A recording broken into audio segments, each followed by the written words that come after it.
بسم اللہ الرحمن الرحیم۔ السلام علیکم۔ سب سے بڑا ذہن جو نوع انسان نے سائنس میں پیدا کیا وہ البرٹ آئنسٹائن کا ذہن نہیں جیسا مغرب کا دعویٰ ہے، کیونکہ البرٹ آئنسٹائن کے پاس کئی شعبوں میں محدود علم تھا۔ سب سے بڑا ذہن اس شخص کا ہے جو بیک وقت طب، فلسفہ، کیمسٹری، فزکس، ریاضی، ارضیات، علم نجوم، تاریخ، دواخانہ، جغرافیہ اور سائنس کا ماہر تھا، اور اس نے ان تمام علوم پر 120 سے زائد کتابیں تصنیف کیں۔ وہ پہلا شخص تھا جس نے 1000 سال پہلے کہا تھا کہ زمین اپنے محور کے گرد گھومتی ہے۔ اس کے علاوہ بغیر کسی جدید آلات کا استعمال کیے زمین کا ماحول آج کی پیمائش کے مطابق 99.7% درست بتایا۔ وہ زمین کی تقسیم، اس کی شکل اور رقبے کو پہچاننے کی سائنس کے ماہر تھے۔ جارج ساٹن نے اپنی کتاب انٹروڈکشن ٹو سائنس میں یوں کہا کہ وہ ایک خلاباز اور فلسفی، ریاضی دان، فلکیات دان، جغرافیہ دان اور اعلیٰ پائے کے سائنسدان تھے۔ وہ اسلام کی عظیم ترین شخصیات میں سے ایک ہیں۔ جرمن اسکالر جینرس نے یوں کہا کہ وہ تاریخ کے سب سے بڑے اقلیت پسند مسلمان تھے۔ پاکستانی پنجاب کے شہر جہلم کے قصبے پنڈ دادن خان میں موجود کھنڈرات البیرونی کی لیبارٹری تھے، جس میں انہوں نے ان پہاڑی چوٹیوں کو استعمال کرتے ہوئے زمین کے کل سائز کو درست طریقے سے ناپ لیا۔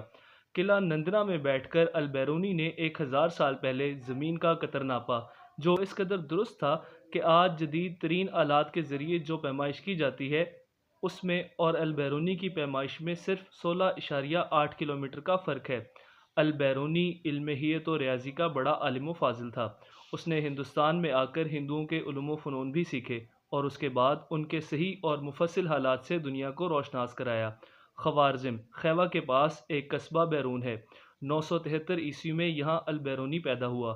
ماں باپ غریب تھے، لیکن البیرونی بچپن ہی سے نہایت ذہین و طبع تھا اور پڑھنے لکھنے میں دوسرے طالب علموں سے ہمیشہ آگے رہتا۔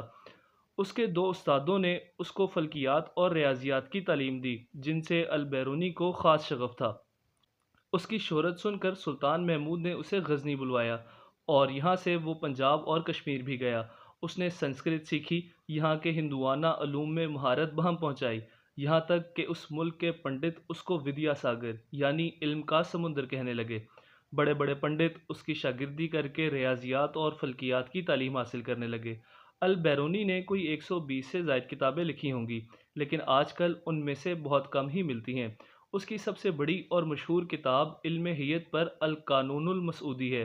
دوسری کتاب الہند ہے، جس میں اس نے ہندوستان کا جغرافیہ لکھا، یہاں کے لوگوں کے رہنے سہنے کے حالات، ان کے طور طریقوں، رسموں اور مذہبوں کی تفصیل بیان کی، اور ان کے علوم مثلاً ہیئت، ہندسہ، فلسفہ کو اہل عالم کی معلومات کے لیے دل آویزی اور سلاست کے ساتھ قلم بند کیا۔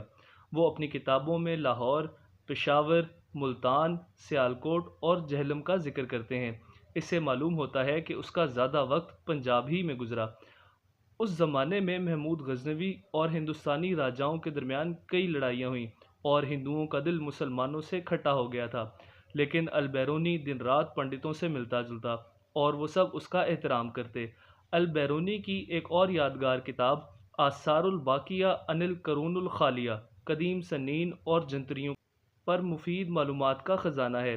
محمود غزنوی کے بیٹے سلطان مسعود غزنوی کی نظر میں بھی البیرونی کی بڑی وقت تھی۔ 1974 میں سوویت یونین نے ابو ریحان محمد بن البیرونی کے بارے میں ایک فلم بنائی جس کا نام ابو ریحان البیرونی تھا۔ البیرونی کا انتقال 1048 سے 1050 کے لگ بھگ افغانستان کے شہر غزنی میں ہوا اور وہ وہیں دفن ہے۔ ویڈیو کو لائک کریں، چینل کو سبسکرائب کریں، کیونکہ یہ آپ کا چینل ہے۔